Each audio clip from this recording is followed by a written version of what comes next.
With NASCAR Heat 3 slated for a late 2018 release and details about the game surely to be imminent as 704 Games, the developer's home race, the Coca-Cola 600, is coming at the end of May, I figured I'd give you some thoughts on what I would like to see in the latest addition to the NASCAR franchise. So without any further ado, let's take a look at the 10 things that need to be in NASCAR Heat 3.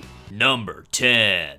Exhibition races. It's fairly unacceptable that we are in the third iteration of the NASCAR Heat franchise, and we have yet to be able to race the exhibition races in NASCAR.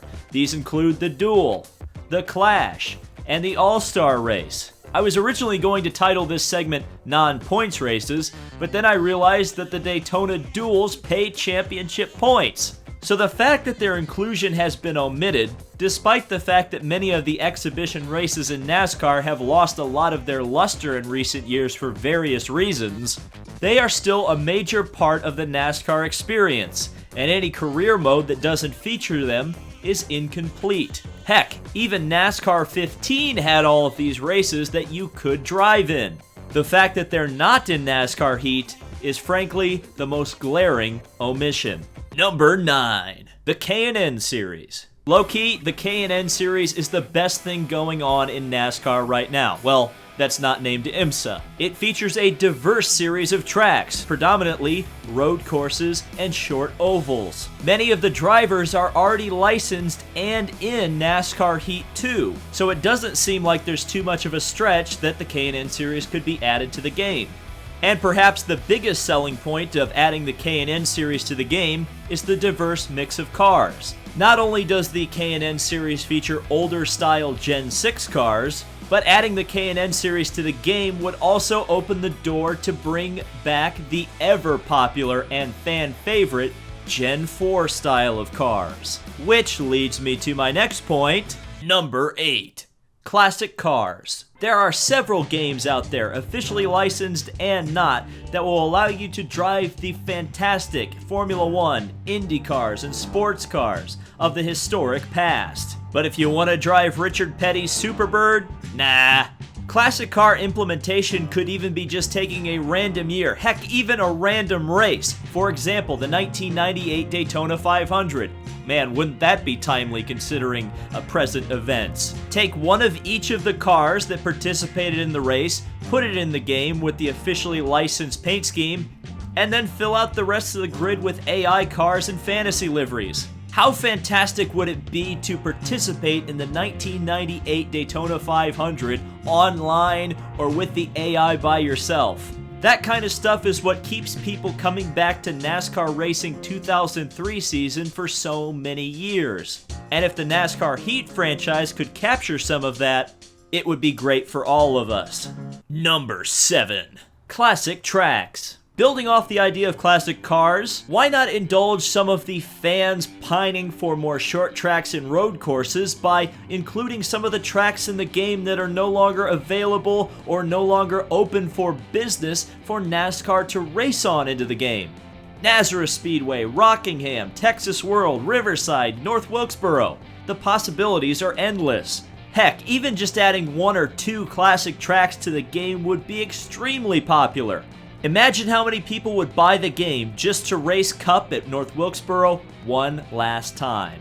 Number 6. Let every car race at every track. NASCAR Heat 2 did a great job of adding more of the tracks that the NASCAR series participate at. Fan favorite tracks like Road America, Eldora, and Mosport were very popular with fans. But there was a tinge of disappointment when we discovered that you couldn't race cars at tracks that they don't participate at in real life. How cool would it be to run a full-length Cup Series race at Iowa Speedway? Or maybe even get a bit crazy and run Xfinity at Eldora? Or trucks at Indianapolis? Come on, 704, give us some freedom. Number 5. Revised Career Mode Progression. The NASCAR Heat 2 career mode was pretty good, but it was still too linear for my taste. My solution is a Project Cars 2 style career mode, where you can start pretty much anywhere in the ladder system that you would like, and if you start in the bottom at the K&N series, and you're good enough, Or if you make enough money and become rich enough, you can move anywhere in the ladder system you like. An expansion on this as well is that hot seats could happen anywhere at any time. If you're running in the Truck Series, you could get offers to run K&N, Xfinity, or Cup. This would mix up the gameplay and allow the player to decide how they would like to play the game. Number 4. Bushwhacking. I want the freedom in my schedule when I'm a Cup Series or even an Xfinity or Truck Series driver to be able to cherry pick the big races that I'd like to run. If I want to go steal a win in the K&N Series at Sonoma, I should be able to do that. If I want to leech on the Xfinity Indy race in a Joe Gibbs car, I should be allowed to do that. If I want to go kick everybody's butt at Eldora, sure, why not? Let me embrace my inner NASCAR supervillain 704. Number 3. Bring back sponsors.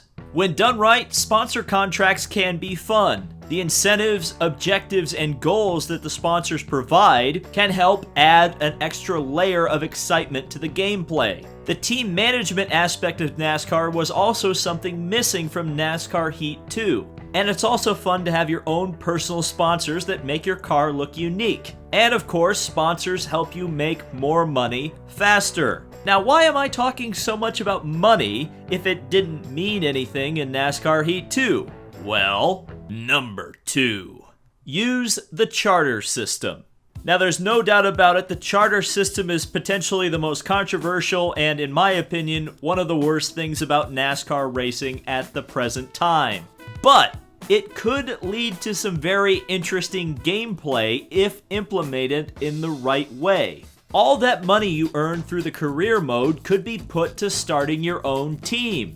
And if you have enough money, you could buy a charter to guarantee yourself a spot in the field.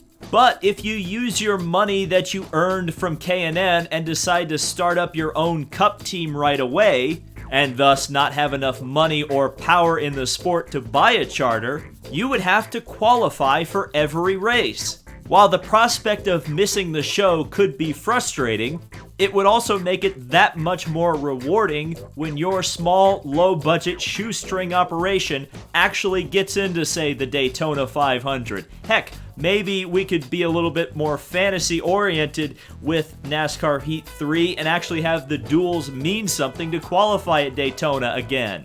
Have 43, 44, 45 cars show up, even if you have to include a few fantasy AI drivers to accomplish this. It would really add some depth to the career mode and add some exciting goals and objectives to gameplay. And not to steal an EA line, but there would be a true sense of pride and accomplishment once your personal team gets to the top of NASCAR. Number 1.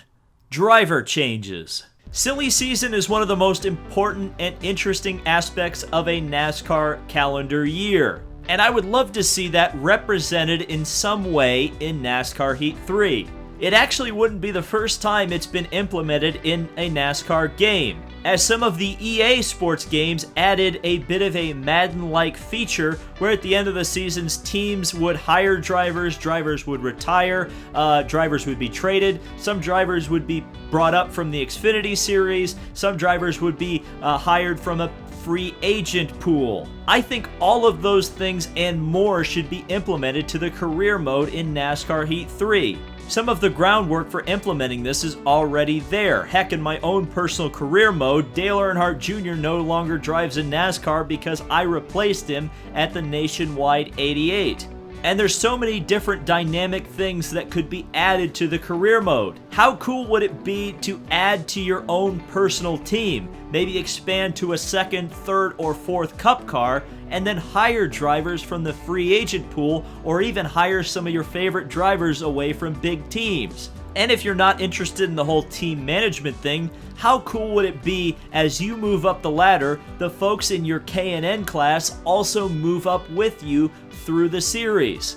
By the time you get to the Cup Series, the people that you've been racing with for 4 or 5 seasons are there with you in the Cup Series. It would create a dynamic and unique career mode for every single player. So those are the 10 things that need to be in NASCAR Heat 2. What do you think of my list? Did you like it? If you did, hit the like on this video, and let me know your top 10 list down in the comments section below. Should be an interesting discussion. So thank you guys so much for watching. This has been David Land on YouTube, and we'll see you in the next video.